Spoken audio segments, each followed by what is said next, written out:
Tinapay mula sa langit. A daily morning devotion with CRC Family.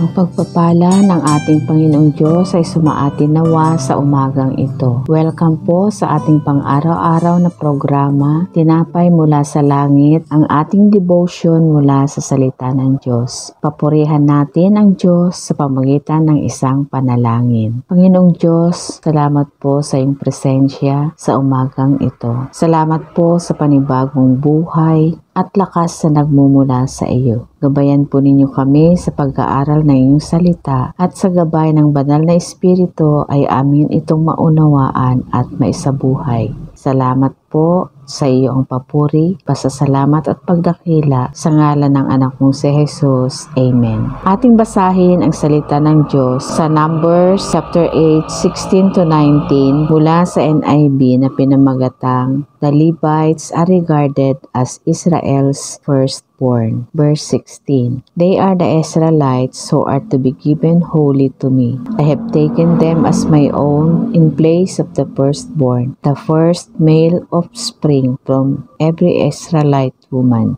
Verse 17, Every firstborn male in Israel, whether man or animal, is mine. When I struck down all the firstborn in Egypt, I set them apart for myself. Verse 18, And I have taken the Levites in place of all the firstborn sons in Israel. Verse 19, Of all the Israelites, I have given the Levites as gifts to Aaron and his sons to do the work at the tent of meeting on behalf of the Israelites and to make atonement for them so that no plague will strike the Israelites when they go near the sanctuary. Sa ating buhay, lahat tayo ay may gampanin na iniatang ang Diyos. Pinili niya at inilagay tayo sa kung saan tayo nararapat upang maging maayos at makasunod tayo sa kanyang plano. Bilang kanyang mga anak, nararapat lamang na tayo sumunod at maipakita na tayo ay obedient sa Kanya. Sabi nga niya sa Kanyang salita sa 1 chapter 15 verse 16, Hindi kayo ang pumili sa akin, ako ang pumili sa inyo. Ganito rin ang nangyari sa mga Levita. Ang mga Levita ay nagmula sa angkan ni Levi, pangatlong anak na lalaki ni na Jacob at Leah. Sa ating teksto na ating binasa, binukod ng Diyos ang mga Levita bilang katangi-tanging handog para sa Kanya. Natatagpuan po ito sa verse 13. Upang magsilbing maglingkod sa tuldang tipanan, natatagpuan po ito sa verse 15. Inilaan sila ng Diyos sa Kanya at maging kapalit ng mga panganay na lalaki ng Israel. Itinalaga rin ng Diyos ang mga panganay ng Israel para sa Kanya noong lipulin niya ang mga panganay ng Ehipto at maging sa mga hayop. Sa Exodus chapter 13 verse 1, sinabi ni Yahweh kay Moses, Ilaan ninyo sa akin ang mga panganay sapagkat akin ang lahat ng panganay na lalaki sa Israel maging tao o hayop.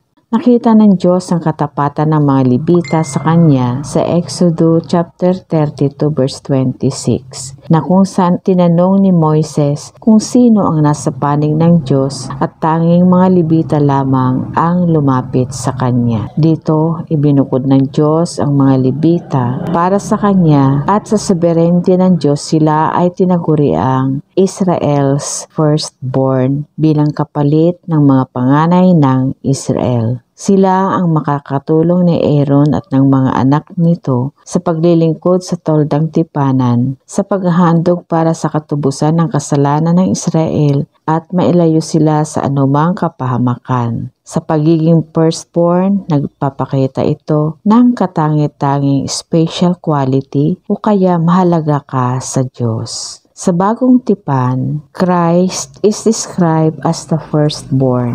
Sa Roma chapter 8 verse 29 says, Jesus is the firstborn among many brothers and sisters in the body of Christ. Sa ESV sinasabi rin na sapagkat ang mga kinilala niya noong una pa man ay itinalaga rin niya na maging katulad sa larawan ng kanyang anak upang siya ay maging panganay sa maraming magkakapatid. Sa Awit chapter 87 verse 29, sinasabi rito, I will make him my firstborn son, the mightiest king on earth. Sa ating conclusion, bawat isa sa atin ay may kani-kanyang bahagi at kakayahan upang linangin at gamitin sa paglilingkod. Nariyan sa ating church ang ating mga reverends, pastors, elders, deacons, and church leaders. Sa lumang tipan, tanging mga libita lamang ang kanyang binigyan ng iba't ibang lugar para sa paglilingkod. Sa kasalukuyan, tayo ay tinawag sa paglilingkod sa kanya sa pamamagitan ng ating mga talento at kakayahan na ipinagkaloob ng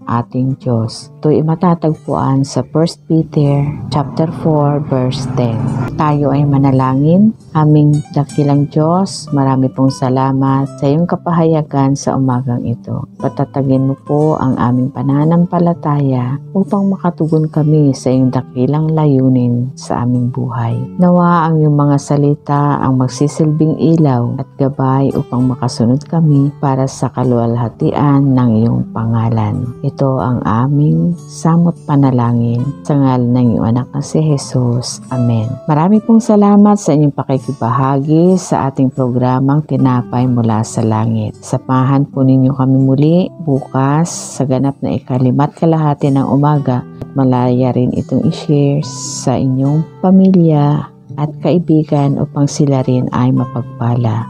Salamat po. Ang inyong lingkod, Elder Mila Rosales, nagmula sa CRC Makati, ang nagsasabing, God bless everyone.